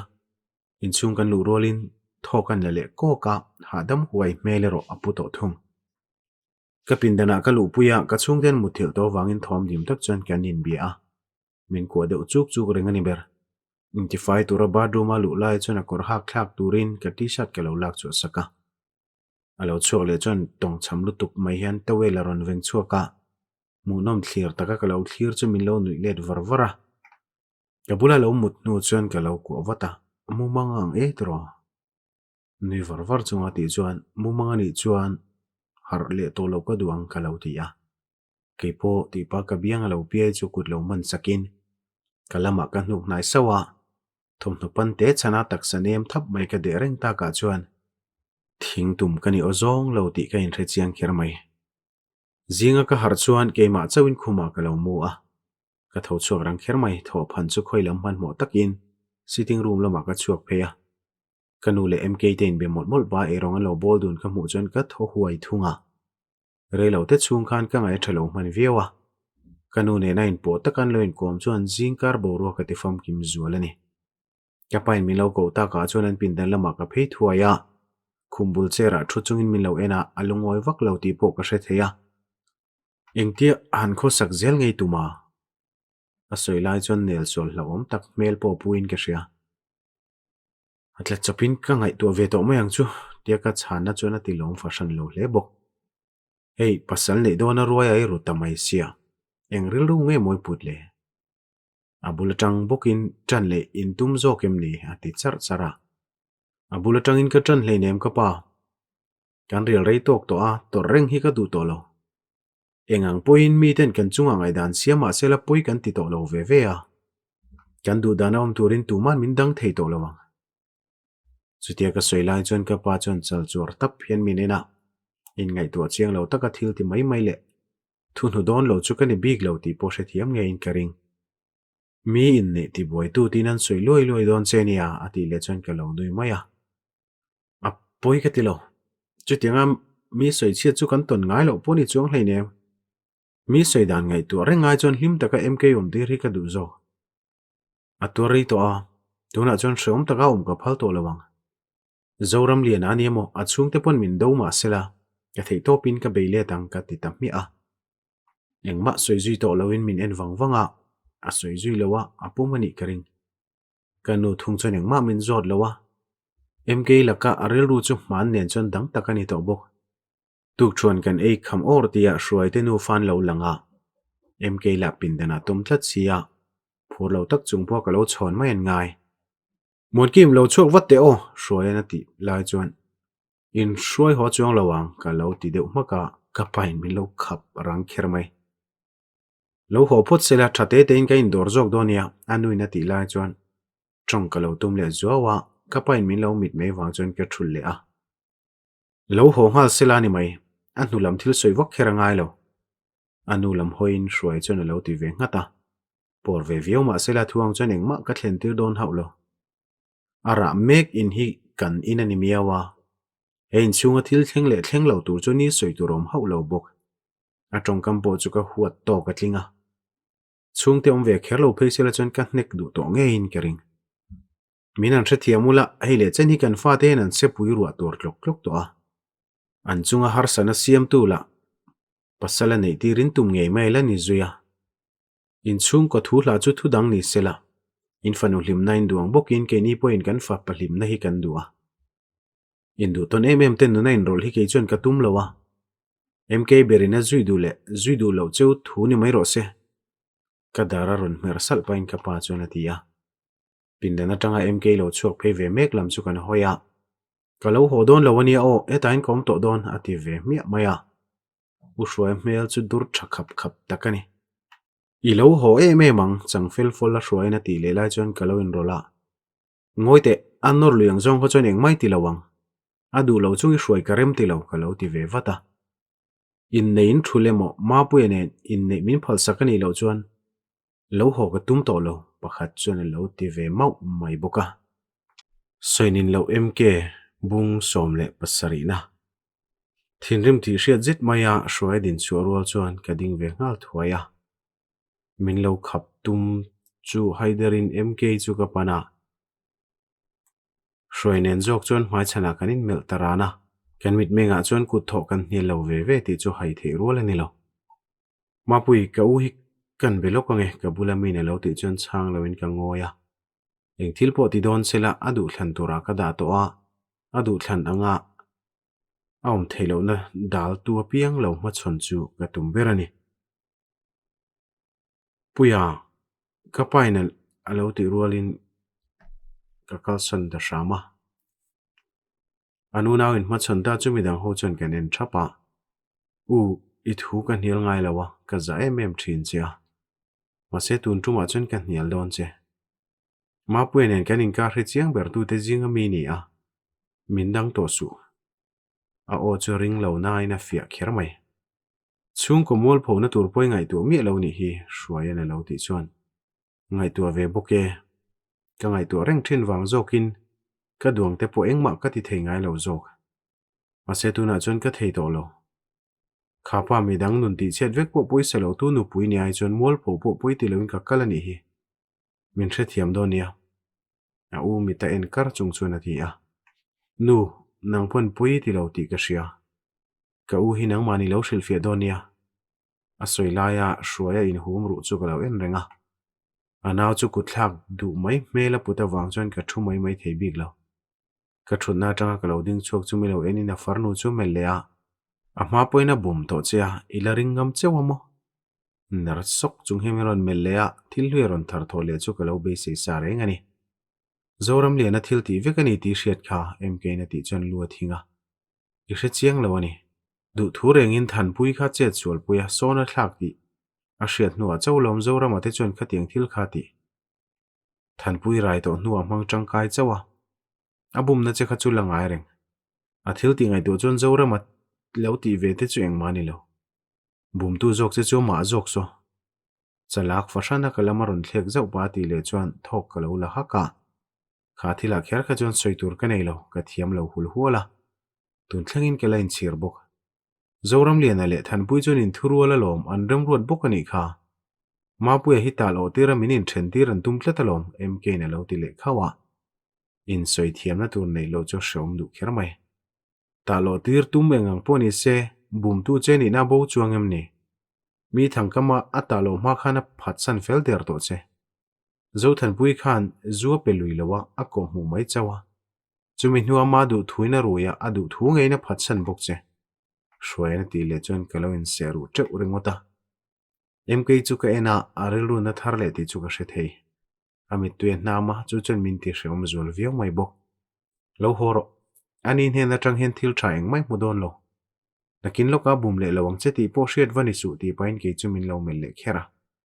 ke ro chon mk ngot chu ka en thunga arilu thlak du mai angem kalama lo hoi chuan kanin en vongvonga in soifia tumna ka nei lo min hriat chian kha ke chuan nang chau ka hmai reng don che ti zong ka soya eng du thlan na bo siam sela du dan chu pom thiam kala tum fanani chu chu ta na ka ti thei thaber ani bok toy te na nuya chu chanom je chu ka hre thiam mang haulo ami tui nam chu hruk zau pain kalamaron pana kabula chon lo ding in min ena in soifia ngai lo khang thil khan min ti hreom tok to ka hre chiang che a chu wanga zui che kani kamit ta kamin en ran chung chona ti a chana toy te mani se ka tan chona tok em ani iwahan a em ve mole meidon mel fe farnu en chunga shwaena ti le chon kalon rol ve ta wata zoram liana che dan zong zong a hril nuwa che hetiang ril rui la pu hi makkatilo makkati jok chuang tin nge hril ngam jok che ti hi ni kalo ti chon min mel rum thakher mai in chanchin ka hriat tir khan kanin bia ngai dam po min dil chang fek foka lo ti chon ka oi lo na sa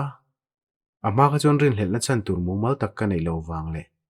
mk u ani wangin in nam hnoi ve tura ka ruat lowa ma se tun maya thil soidana kha chuan abu thu ma tangin thil thlen dana lo hraveka ka be se ai na hrenem ma bok zu ka in ti khai naw hne na chia ka soya chu lo hril che po ni sela zo than pui min ko hmu ti kha khoi tangai hriat nge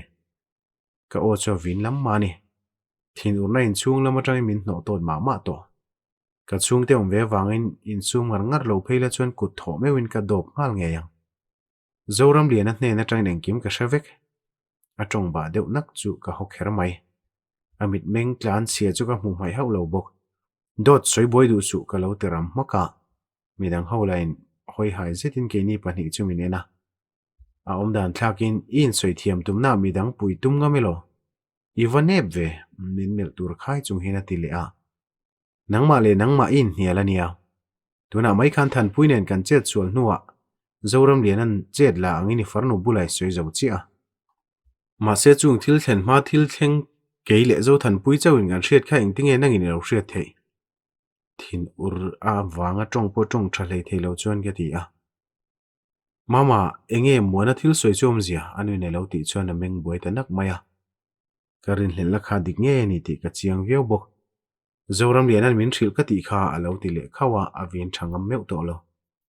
Zoram lian a chuan son ka thlak ti a hriat nuwa mang tang kai ti zo chia ke lo ti non vele ngata. Kanin chang buai chan ta.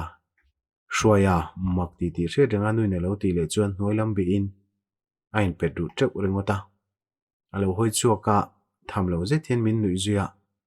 Ka bengina a hriat ang ka soi mai ni engma hriat ka nei lo. Ner sak chung na naw lam chu hoya. I du le lo ho malek la ni mai lom. I beise ang he huani lo le in chiranga. A hreom ti tur chu nang bak ini hlei nem lo ho reng reng su ti paina in hervuta. Lo ding te ka ti chung poin min beng khon zui to lo.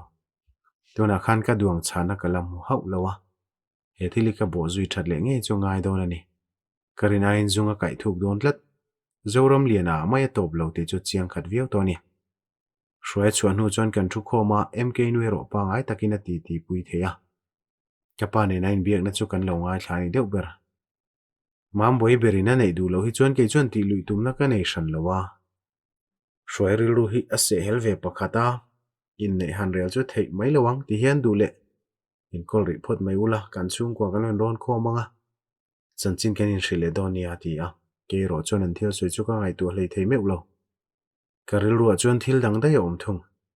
A ho nuwa pindana kan in zui luta.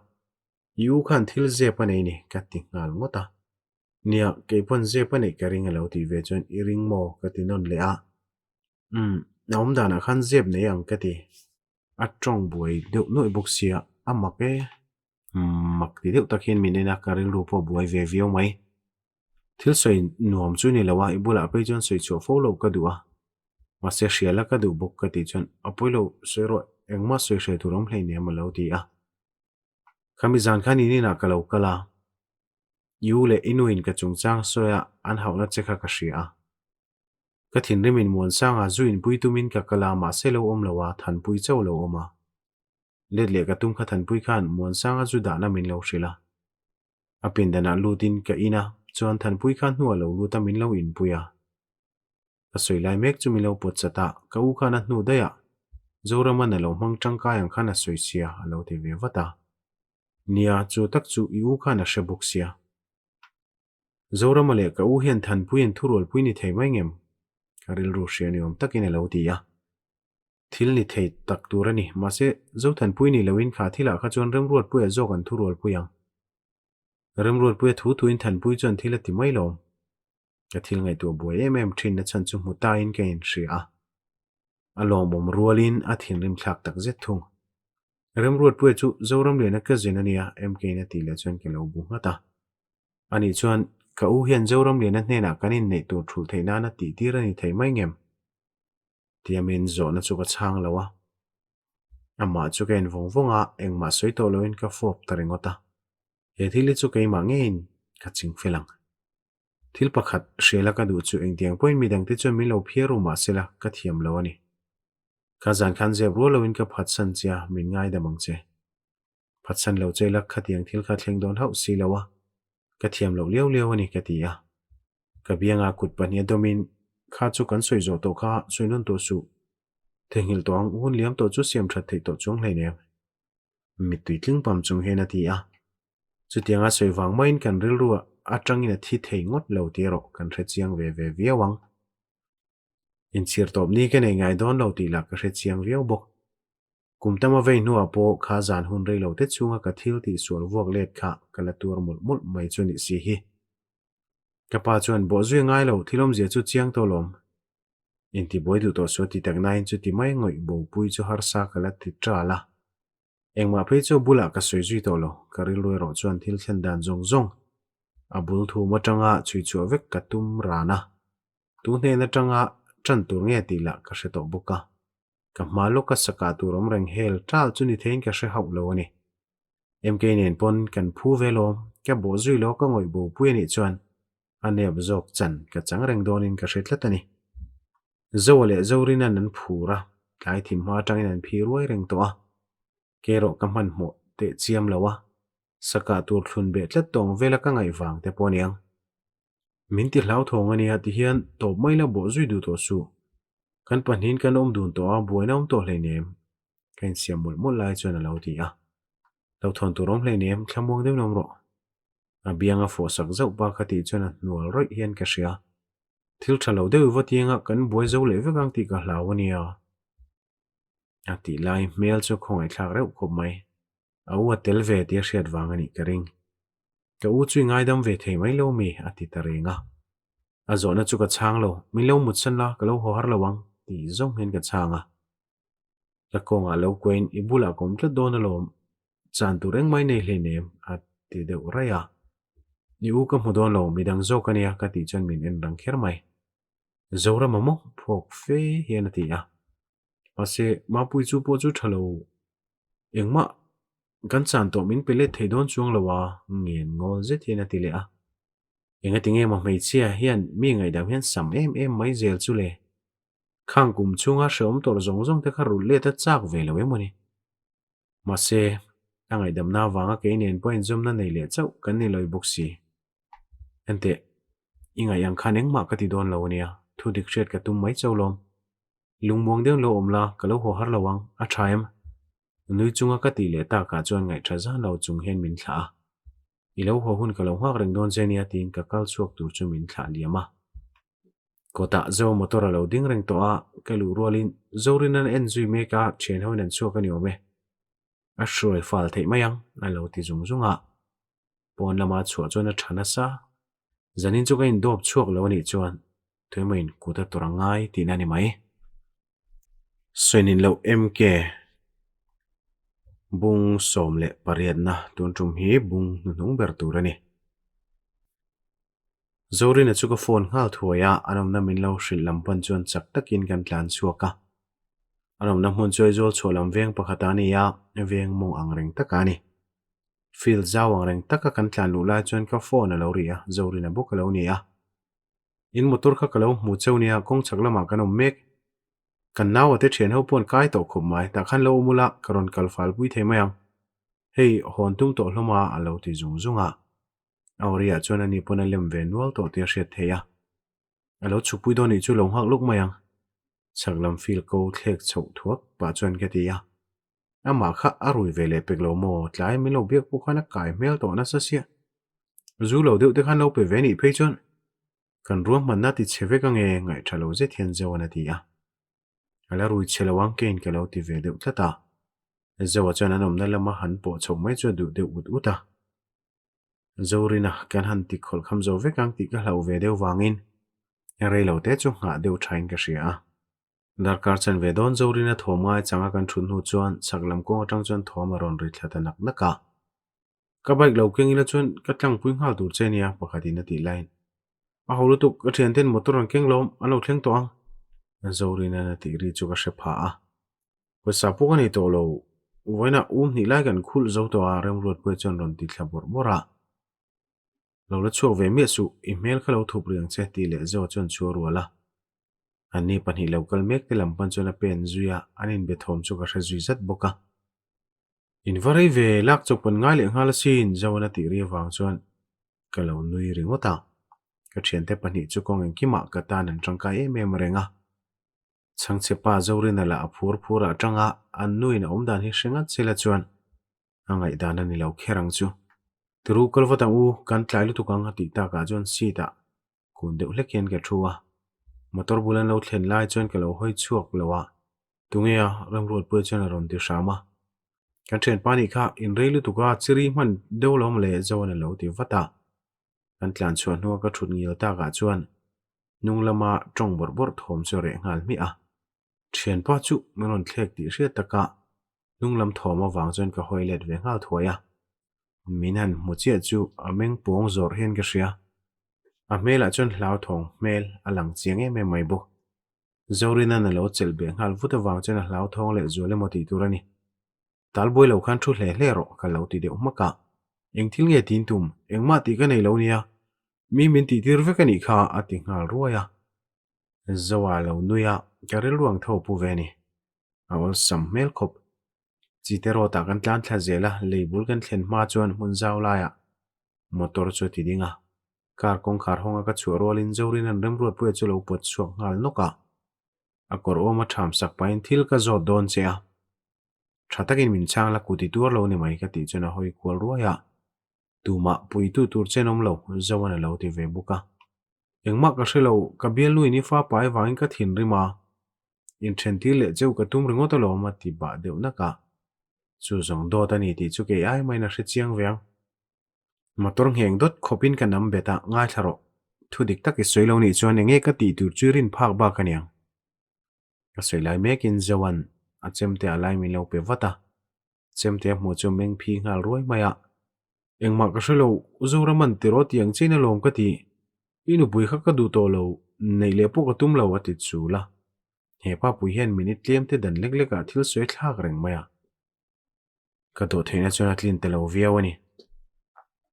ka chemte ken chung honga chuk tuin engthil nge zoram lian a khan ti turin ati che vin deuh that hian ka ti ya ka chente pani chuan ka sir ton ton a mi lo din hnai ngal boka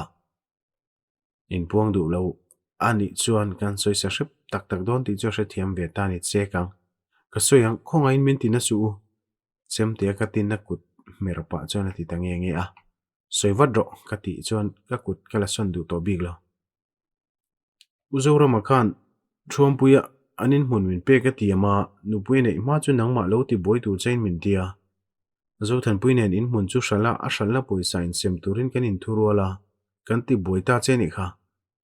athil soi chu ma karin dan sa deuh thoni wangin min thong lem lo ma se tira tanga ru manan lo nei vekero ka ringam lutuk lo ani ibial nu le ka then pa che chun la khain ru man vekalo ni mo zorin an lo ti ya ke ai main ka then te pani jon thinur zo ke moti turani o khamizan khan umona muturina kalti kan thri a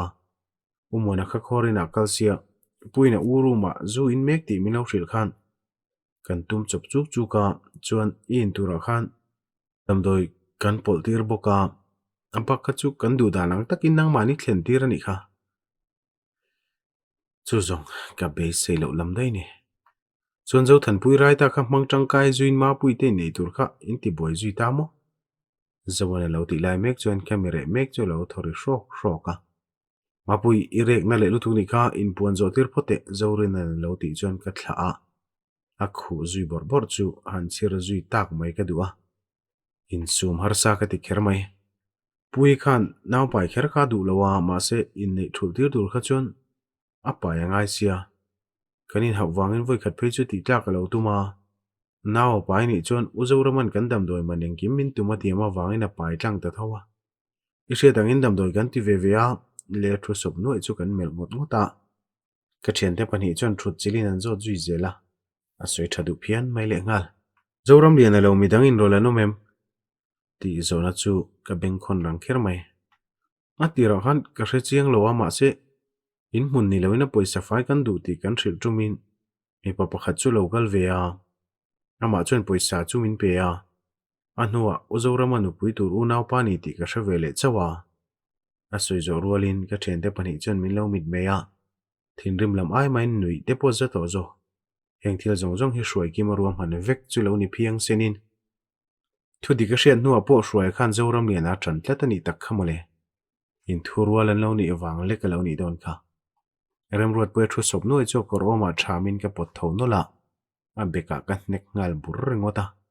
ana ti chu rak ring kher mai a trap deuh pur chu nek le mai ka tum line khongain kut bin thlak to su min ngai dam sham ro lo ti chula ka nek zui ta big lo engting en yang zona lo ti chuan ka hrelo ka lo ti ringota tuna tak chuan ril rum umal ka puri tlat lo ani ka thinarim hlur ringota a chungchang kan soi mo ti ni ngei turani min that lo sham ro pakhat la chuan lo ti ngoi ngoya zorin la chuan a kha to gine lo beng thledeu sek buka ama chau tor tira du tok mai chu ka thei don tlat lo sata turina mei chau le thlak sakang vel aniang chu a chal dara ngei kan chut lo chuan chutin kan sata tum hit lu mai hau lawang khochung lampana kan in phur let le lai chuan ka jacket tip te ka phone a chu ris deuh seka mk ni wangin biak ri lo ka duwa haidar luiro an nuam du lo kher mai tuna phone ro nung lama zorin na ti lai tak chuan kain hera remrot pue phone mang lai chu ka en rana alan dan chu khoi thlak ang reng vio ka man lo ti men tro chunga kalama lo hoi chuan phone non le ro ka lo ti ya a phone non le tange ya loudspeaker ada wangin le lama mi tong balbal thom po chu kan ria a za ve kan pe to chewa in hlo chama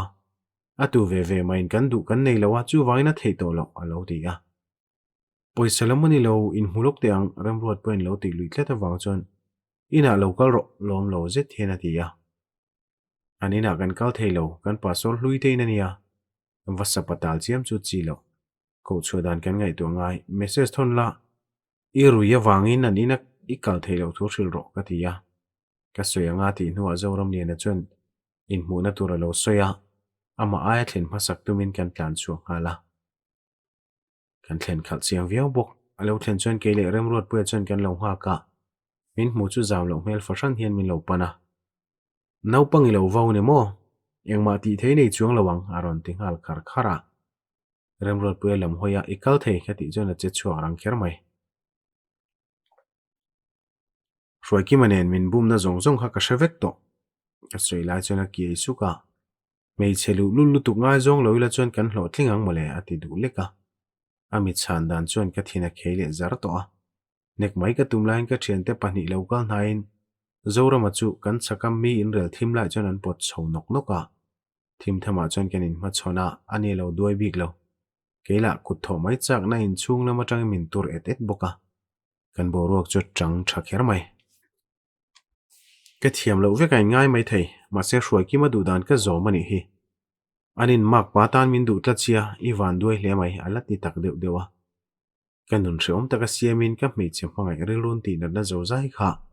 ka kutum hian thung rul zo don lo ma sela ti na let ve theina man ro thaberan ri tlat muan kimi mei cheti molu tu ko wang khan hun ka khoral hnem lu tu ati le che chu angal chara ka chui ngal zota ka nek zui mol mol boka tha min khan lo chai boka min khoi let ve man der lawa simen le chara chon thut betin du to ka han nuai chu kar lawa zal der mai khai ka bol hlo zet khan a ming lam ve to lawang che ti na mu kom reng chun na ka chui le shama arum tro chu min chon tu ni le mai kan kal son don lai po chon chelowin a let hlom renga ka chen te pani chon khoi ven chak ti ka ria pakhatala khoi zui tla ka om bok si lo engtin ye niang shwai ki ma poi du phut chon kan tham chuk le lo donia zo chon atia chuero ngai ka ti to lo kutum te lo poina ni chu tlom dan tur ka hre chiang viawani a hlau ber chu farnu ka ne nia a phale mo phal lo emo kan ne na hian min la pe don khop in kan thlen chuan ka chung te chon lo lameng thapa min hu chu phok lek lek chung hian min ena in chung enga chon ka thom no bal hle ti ka hre ve cheni zo le zorin an min zui lut chu ham hai ang reng zet hian min en hloma ka pai ro chen thilom zia hre thiam hal maya kal chuk to song cheu ti zong a soya kanu in thilom zia mi lo zo po chon mut san tiang tin mi lo chan khala mk pon kalanda na tang na hre thiam ani ang min zo zui lawa a me lai ro chon a hlau thong ti lang reng thung thingpui ina kan ti ho lai chon ka thian te chon thilom zian thril mol mola met tui tling pam chung hian min ena amita chon nat na le in thiam lo na ka mu theya in nei lampang zo aten an soi zui ta ga chon tliam chuna hlim mel ve ta deu hole to kher lo en soi rem mai chuni pona du'a ka du dana piang min hnial lo to soi chuan thinrim na te po adai huai thailo u hruai chon he tiang thila ti du hi ka ring mi lo sin mole ka pain remati nu khana pom ve mai tura ka lo nga ya khuma kan mut nuwa chon ati sap sapa chang to lowin ka ku'a engma soiboi ka pe to lo arang theng bera in ni chu ka du berani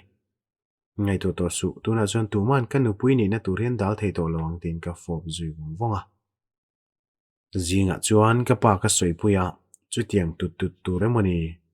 enin kol to thowa borok re fel mai nei te chu ati nang nanga keila chon ka hak thei to lawang ka lo ti bur mai boxia azana zanin patluanga ko pheya patluanga chon min lo hre thiam khop thunga mk in phone in a u thil ti dan chon lo hril ve boka an chung ko pono in bakkai na saviau nge a chu tiang kara palai tir chu kanu chon ni theina hrelawa karil roi ro thak ka tum haulo kum kha le chen khang mi te nom ho thil tia wang khan kanin nei tur kha thulani nuwa be sei lo tak main hun tha kan tong le a ngak le zel thei kan ni to lo ni palai chuan kal tange nge a nu beril ru ka ne tabuk aniang roi ki ma ron ei to lowin zan khanna chuan kalnon ngai to lowin thuan ron titlu fel dera in bot sai ngai wak ke ni lamin kan nei lo buka engkim mai chu a thleng zum zum ani ber thakhataliam fel orang tia ko san hola kanin sui ve ta a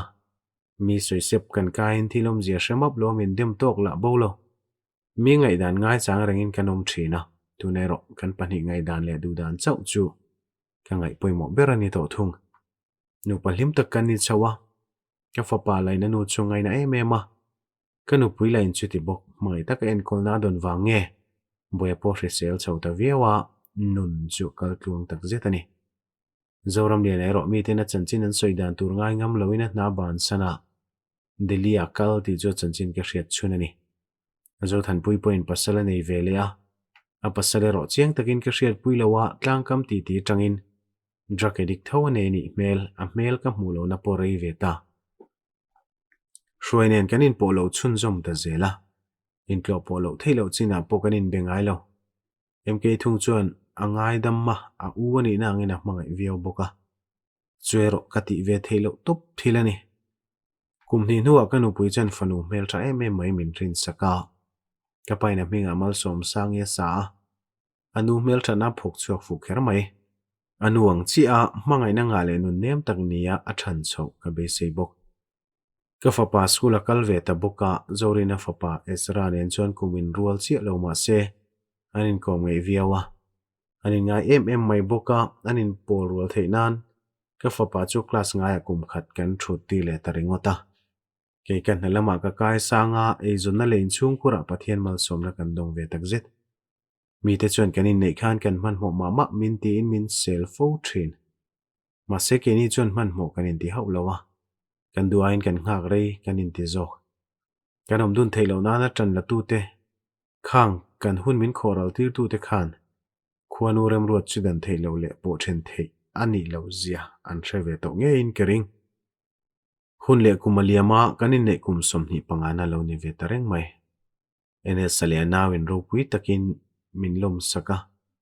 shwaya fanu nen si po kanin lama nguta tapa apang lo takin ani ro ka ngai na a zo fanu faktei te nen in kom chutan ni ve bok nen ke point fanu ang chi in ke eneni